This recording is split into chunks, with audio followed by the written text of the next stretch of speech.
this presentation is still coming after the presentation that I've made last year in the plenary session.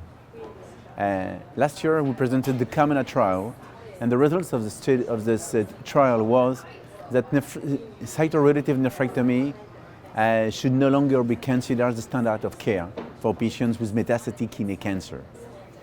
After this presentation, there were a lot of comments, and we decided to make post-hoc analysis of the study to focus and to try to find a population for which it is necessary to make a cytoreductive nephrectomy.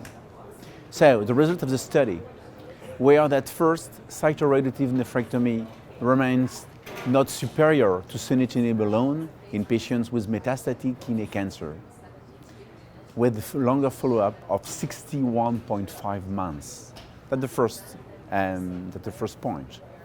The second point is that the results are consistent with MSK-CC classification and IMDC classification, because we make a reclassification of patients according to these classifications. That's the second point. The third point is that patients, we have just one risk factor according to the IMDC classification, and one metastatic sites could be beneficial to have a nephrectomy, a cytoreductive nephrectomy. And the fourth point is that for patients we had a systemic therapy for the treatment without nephrectomy, and for these patients who have a very good response after the systemic therapy, it is a very good opportunity to make a nephrectomy, which we name a delayed nephrectomy for these patients, with a very long overall survival for these patients. And besides the number of metastatic sites, what else can be used or might be useful to help identify good candidates for surgery? Yes. The post-hoc analysis say that the number of metastases is not really helpful to define which is the best candidate to have a nephrectomy or not.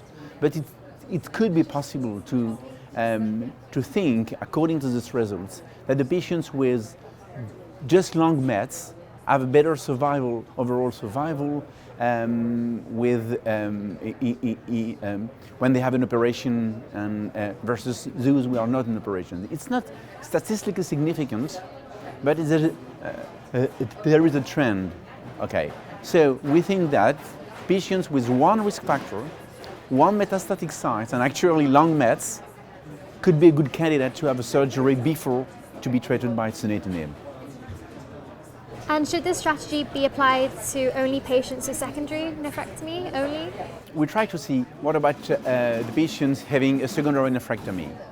40 patients have a secondary nephrectomy. There was patients were included in the arm sunitinib alone, but for 40 patients we decided to make a nephrectomy. In 7 cases for symptoms linked to the primary tumor, in case of emergency like that, but for more than 80% of these, we decided to make a nephrectomy after a complete or a near complete response in metastatic sites.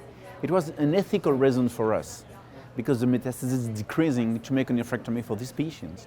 And when we are doing this nephrectomy, the overall survival is very good, 48 months versus 15.7 for the patients who have not delayed secondary nephrectomy.